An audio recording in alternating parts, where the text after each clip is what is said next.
Chapter 95. The Cassock. Had you stepped on board the Pequod at a certain juncture of this post-mortemizing of the whale, and had you strolled forward nigh the windlass, pretty sure am I that you would have scanned with no small curiosity a very strange, enigmatical object, which you would have seen there, lying along lengthwise in the lee scuppers.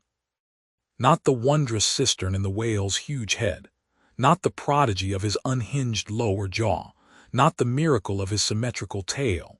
None of these would so surprise you as half a glimpse of that unaccountable cone, longer than a Kentuckian is tall, nigh a foot in diameter at the base, and jet black as Yojo, the ebony idol of Queequeg.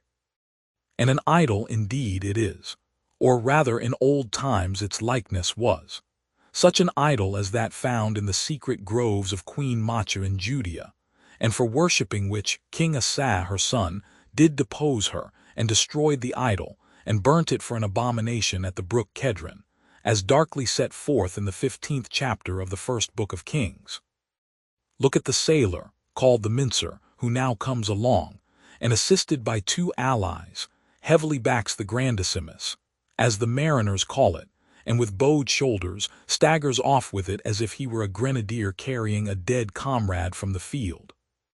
Extending it upon the forecastle deck, he now proceeds cylindrical to remove its dark pelt, as an African hunter the pelt of a boa.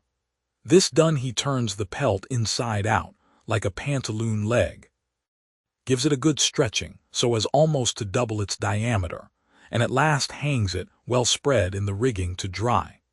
Ere long it is taken down, when removing some 3 feet of it towards the pointed extremity, and then cutting 2 slits for armholes at the other end, he lengthwise slips himself bodily into it. The mincer now stands before you invested in the full canonicals of his calling. Immemorial to all his order, this investiture alone will adequately protect him, while employed in the peculiar functions of his office.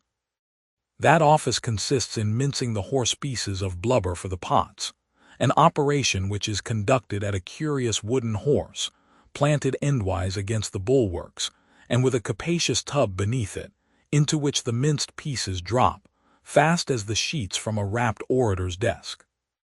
Arrayed in decent black, occupying a conspicuous pulpit, intent on Bible leaves, what a candidate for an archbishopric, what a lad for a pope were this mincer.